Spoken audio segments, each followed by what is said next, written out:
Welcome to the Invisible Wheelchair Podcast. I'm your host, Donald Grothoff, along with my wife, Gina. Our goal is to give voice to the hidden mind of obsessive-compulsive disorder, better known as OCD. In this podcast, we are interviewing yet another person dealing with OCD either professionally or personally. So stay with us for this impactful conversation. We would love to have your comments or to have you as a guest, or if you wish to tell your OCD or anxiety story, please visit us at invisiblewheelchair.com. So let's find out more about who we're interviewing today. Today, my guests on the Invisible Wheelchair Podcast are Erin and Keith Ramachandran. It is because of Keith's diagnosis of OCD, PTSD, and depression, and the effects they had on their marriage, that Erin wrote the book mentalhealthstrong and founded the nonprofit by the same name. She and Keith are passionate about working on their marriage and helping others who may be struggling with the same issues. We are here today to talk about her nonprofit and an event she is sponsoring. Erin is a mental health professional, author, and speaker. She holds a master's degree in healthcare administration, is certified mental health first aid instructor, and an award-winning author. She has worked for over 13 years at one of the largest nonprofit health plans in the United States and is currently a mental health and wellness program director there. Outside of her work and her nonprofit, Erin enjoys traveling, swimming, mentoring, watching movies, and speaking on matters that pertaining to mental health, marriage, and faith. She is passionate about helping marriages affected by mental health challenges.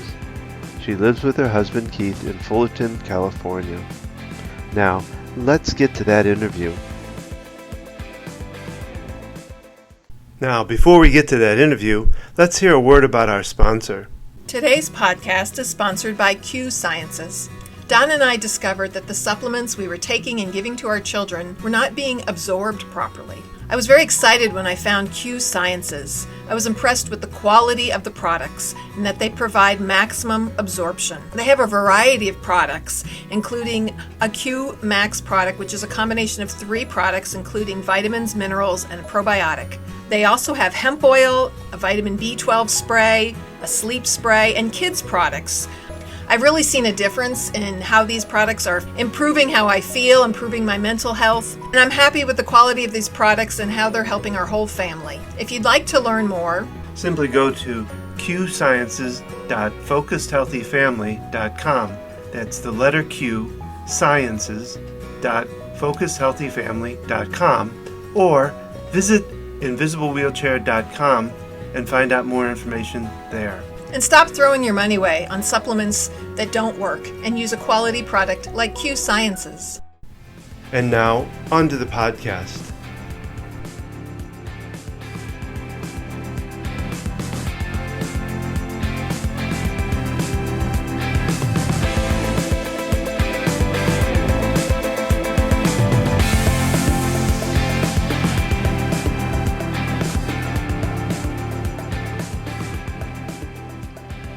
So welcome, Erin and Keith. It is so good for you to be here on the Invisible Wheelchair Podcast, and I welcome both of you. Thanks for having us. Thank you, Doug. Thank you for having us. And so we are talking about a really interesting topic here that doesn't get talked about very much. You know, when we're dealing with OCD, we've talked a lot about individuals and kids and stuff like that. But when it comes to OCD being tied into a marriage, I can't even imagine it, you know, because I don't have that. My OCD or my 2 girls, I know what it's like for us to deal with that, but this is going to be interesting. So, Erin, start us out talking about why you got into this. First off, let's tell me let's put the name out there right away of your nonprofit. So it's Mental Health Strong, and it's to bring hope to marriages with mental health and addiction challenges. And that really came out of, Keith and I learning that he had been diagnosed with OCD, and then over the years, several other mental health disorders right after we got married. So it's something we didn't really know about, and we've both been learning over the last 15 years that we've been together.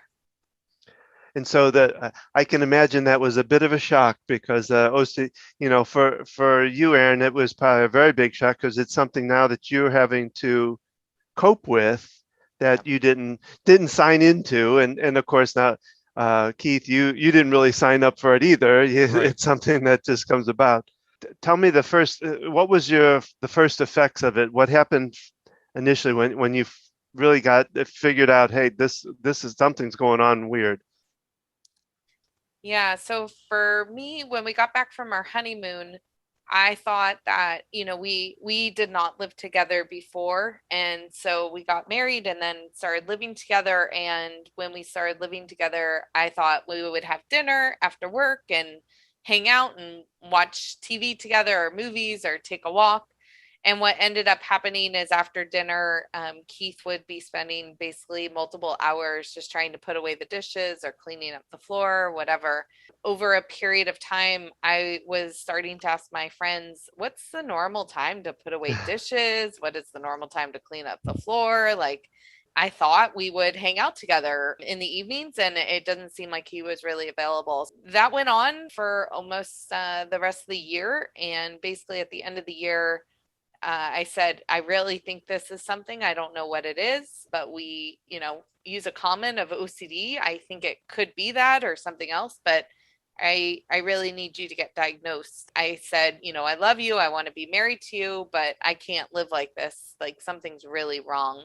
So we had about a month I gave him. And on the last day, he went to the doctors and they basically diagnosed him within a couple minutes and said, you have classic OCD. And so then we were on this journey of, learning about treatment and what to do. We stumbled a little bit in the beginning, to be honest. Think about uh, 14 years ago, what resources were out for OCD. Yeah. There wasn't as much as there is now. The IOCDF Foundation has really done incredible work. When we first started, there wasn't as much that we had found. So we were really on this journey, struggling in the beginning to find the right care. And then as we found the right care, really implementing it, it still affects us today. 14, 15 years later, it's still a part of our marriage and very much a daily struggle for us both. Keith, I'm kind of curious. I would imagine what kind of fears went through you when you found out this. You've got a wife now, and she's starting to realize that there's something wrong. That this is in this, giving you kind of not an ultimatum. I wouldn't put it that serious, but you kind of said we got to do something about this. How did that feel? What were your thoughts with that?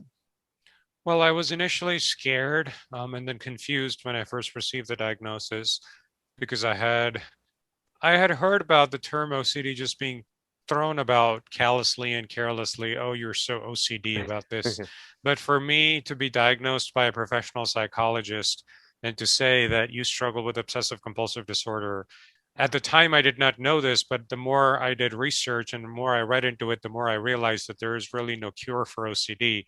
And when I came to terms with the fact that it is due to the deficiency of a neurotransmitter in the brain, all of that was really quite a lot for me to swallow and to take in, and to realize that I have a psychological disorder, and this is going to affect the course of my life, and it might affect my marriage. And it definitely, over the course of the last 14 years, it has affected my ability to hold down a job, deeply affected the quality of my life, my ability to show up to things on time, and to maintain relationships. So all of this, I did not get all of this in one shot. I got all of this gradually over time. So I think with the realization of each piece of this puzzle incrementally over time, it has almost been like, oh, this is another blow, another blow, and another blow. And so it has really been discouraging, to put it accurately, discouraging and devastating to have received this diagnosis.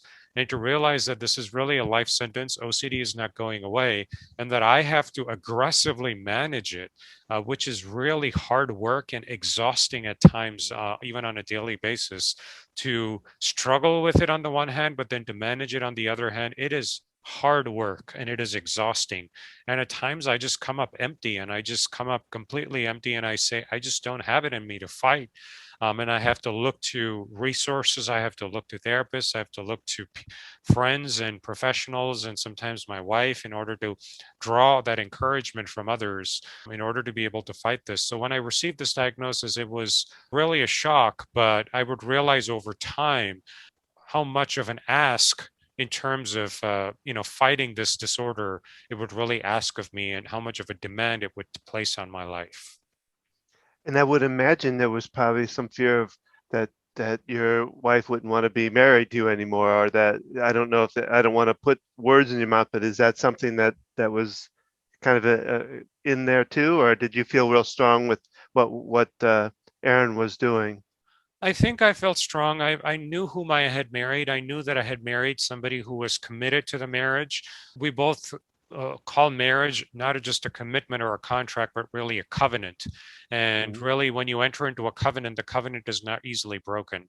And so when we both covenanted with each other that till death do us part, for sickness and in health, for better or for worse, we realized that we had entered into a marital covenant. And so I knew that my wife was not going to leave me, but that doesn't mean that this really takes a toll on her. And we have been separated in our marriage on 2 occasions, once for a short period of time and once for 9 months. And on both those occasions, it was really my wife saying, I can't take this anymore. I'm at the end of my rope. I need to take a break from you. And so we've been separated on 2 occasions. I don't think I have this fear that my wife is going to leave me, but that being said, I know that I need to manage this condition if I need to have a marriage, and if I need to not have this marriage and in divorce.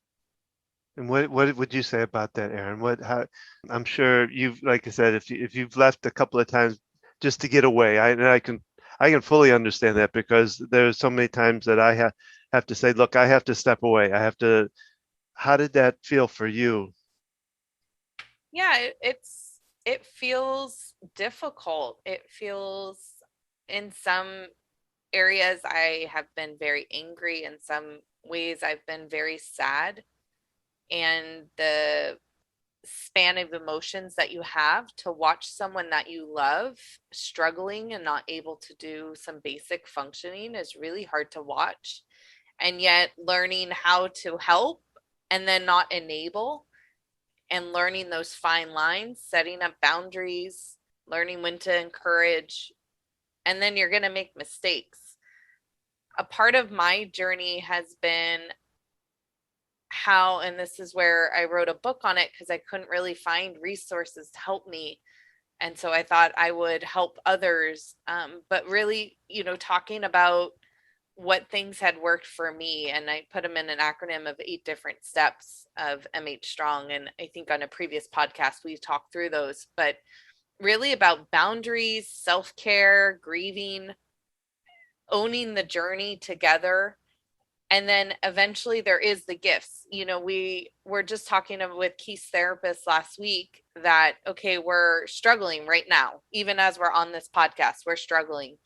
And yet when we looked at our journey, the first time he did an intensive treatment program, he had 65 different compulsions. The second time he did an intensive, he had 24 different compulsions. And now he's down to 10. The 10 are still impacting his life and my life, but it is getting better. My quality of life is getting better. I think I have a less tolerance for it because I'm more educated about what the illness is and what to do. And so I think now it's about just, you learn as you go. You get better at not falling into the traps of OCD that it likes to pull the loved ones in, because we care and love, and we don't want to see the person suffering, and we see them suffering. And so that's a fine line that you have to learn. You have started a nonprofit based on, I know, did you write the book first, or did the nonprofit come first? I wrote the book first, and I didn't set out to write a book. I have a day job that I love. I work in the healthcare industry as in program management. And, over, the first 5 to 7 years, again, I was looking for resources. I was looking for help as I was trying to learn things. And just over a 5 year period, felt I was supposed to write the book. I wrote the book. And then after that, I'm a person of faith. And so I started praying about what this should be. To be honest, I didn't want to run a nonprofit because I had a day job and I didn't want to run a board or different things. And basically, through an instance, I was feeling discouraged with hearing some news from something. And again, I'm a person of faith. So I went to prayer, and this circumstance happened where God provided a song to me. And that never happens. I'm not a person of musical gifting. I don't play music. I don't sing music. And so it was this unusual experience for me. I recorded the song. It was a song about marriage and mental health. And I played it for my friends the next day at my Bible study. And one of my friends was looking at the phone and was really encouraged. The other person started to cry. They said, "We want to be on your board." And I'm like, "Board for what?" And they said, "Board for your nonprofit." And I was like, "That's great, but I don't have a board." And they said, "I don't care." And when I got home that night after our time together, I had 4 text messages that 4 people wanted to be on my board. The next day, one of the board members called me and said, "I've made an appointment with the attorney for Thursday. Can you get yourself off of work to make the appointment?"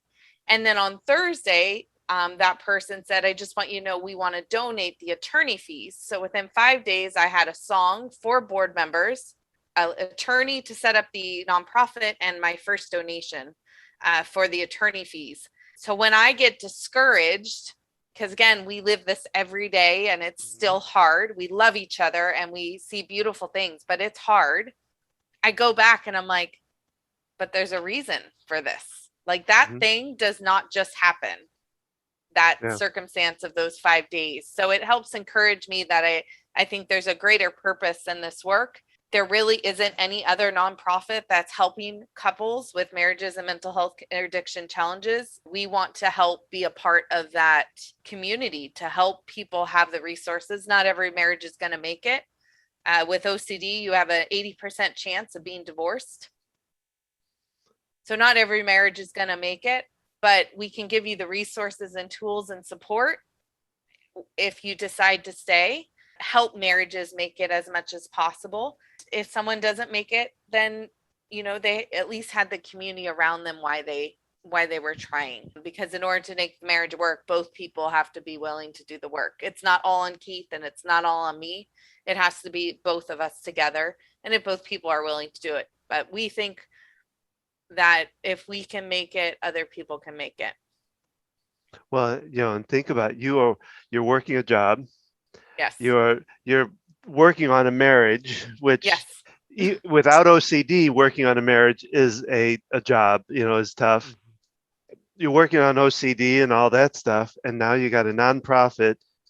So you got your hands full, but it sounds like you were just drawn to it, and that's wonderful. The name of the book and the name of your nonprofit? Yeah, so the name of the book is Mental Health Strong. It's a Christian's guide to walking resiliently alongside a spouse with a mental health condition. And then the nonprofit is called Mental Health Strong. So it's www.mentalhealthstrong.com. We also have a virtual support group for the spouse without the condition, so that they can have a community. Because again, that was really the audience for the first book. And then on our webpage, we have all the resources that are in the book, which includes resources for both roles and the relationship itself. And Keith built the website. He did a beautiful job building it and continues to maintain it and update it. The idea is that, again, I have a day job, and this is really out of a passion that we want to help others, trying to help people in a need, just like the work that you do, Dawn. I mean, you are helping parents and families on how to walk alongside when they're as a parent and their child is struggling and they can't do the basic functioning, and how I can't imagine how hard that is to watch that. And so we're all like trying to pull into this, and we all need each other because it's such a big and vast and hard thing to do. But the more resources that come, I think we're going to have some major breakthroughs, as we've already seen over the last 10 years. Mm. And I wanted to, as far as the your nonprofit, where is your concentration? Because I mean, marriage can be a very broad, spectrum. I mean, does it include anything with regard to family, or is it strictly you're working on just the couple part of it? And is it around counseling, or you said resources? I understand that. So is there a kind of a concentration for it? Yeah, right now I would say it's focused more on the couple versus children part of the family unit. I felt that in a lot of the resources that I went to, there was more resources for the parent-child relationship versus the couple. So we're trying to really focus on that couple relationship. The idea is if the couple's functioning well, the family unit can probably function better. And then in regards to what resources we have, basically as we find resources or we learn about resources, we put them on our site. So it just has a comprehensive list of the resources. We have the virtual support group. And then now we're starting our first conference, which will be in the fall on October 2nd. The idea is to have a conference that's dedicated to marriage and mental health. We've got 5 amazing speakers that will talk about different solutions. We sent out a survey to find out what do people want to learn about, and they said they wanted to learn about codependency, communication solutions, connection solutions, self-care and care treatment plans, and then also spiritual solutions. So those are going to be the topics that will be addressed in this 3-hour virtual conference. And then there'll be a live Q&A afterwards with therapists. So if people have specific questions, they can be answered through that. We're also the day before on the 1st, bringing together leaders. I would love, Dawn, if you want to be a part of this, and maybe any of your listeners, but anybody who's a leader that is passionate about marriage and mental health, we want to bring all those leaders together to say, hey, this is a community that really doesn't have many resources. And how do we partner together? And what does that look like? And what do we want to do to help this unreached community? And what does that look like? We can't do it on our own. We don't want to do it on our own. We want to partner. We're not in competition with anybody. And we really want to work together to say, how do we help each other and to help this community that needs resources? I see in the future, there'll be other resources on there to help with, possibly divorces or suicides. Those are also common scenarios in this type of relationship. So we'll just see kind of how it turns out. And then also there might be stuff with the children, we'll just have to see as this continues to evolve. We're pretty new. That story that I shared with you, it was last year. In January. So we're about 18 months old and just starting on our journey with this. And what roles, what role do you play, Keith, and what role do you play, Erin, in the nonprofit? So I'm the founder and executive director. So I kind of run the day-to-day and the vision for the organization. Keith is the technology director. So he leads all the website work. We have a volunteer that does all of our marketing and social media work. And then we have another volunteer that helps with social media as well. And that's us right now. That's the crew. So okay. if anybody wants to get involved, let us know. We are just, again, starting up and really excited about what this may turn out to be. It sounds wonderful. And we've only really captured the tip of the iceberg in talking about marriages and mental health and all of that. We could probably talk for hours on really more in depth in it. I wanted to now just, if you would, to give the audience an idea of how they can find out about the nonprofit, about your book, and about the event that's coming up. So kind of lay that. I know you did mention the dates and some of that so far, but let's go a little bit further and tell them and I'll have it up on the website also, but I just want to go ahead and tell it now, some of the different ways they can find out about these different things. Thank you so much, Don. The easiest way is probably through our website, which again, Keith did a beautiful job creating it. So it's www.mentalhealthstrong.com. And on the main page, there's 2 sliders. So one is for the conference and one's for the leadership summit. And both of those have buttons that say register here. And so that would probably be the easiest way for people to register for those events. Again, the Leadership Summit is on Friday, October 1st for about 90 minutes in the afternoon on Pacific Standard Time. And then the virtual conference is on Saturday, October 2nd in the morning from 9 to 12 with the Q&A after on Pacific Standard Time. And they are virtual and available to all time zones, who's ever interested. And the Leadership Summit is free.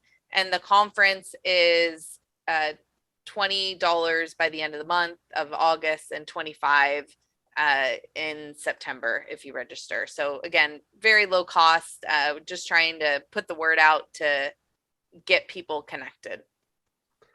Well, it definitely sounds wonderful. I appreciate the work both of you are doing, and Keith, I give you kudos for what you're doing with your OCD and how you're working with it. That I know how tough that is, and I send you all the blessings I can, because I know from my own experience with my kids how tough it is to get through that. So the best of it to you, and to you too, Erin, for that. And again, thank you for being part of this. Thank you so much, Don. Thanks for having us on your show. Yeah, thank you so much.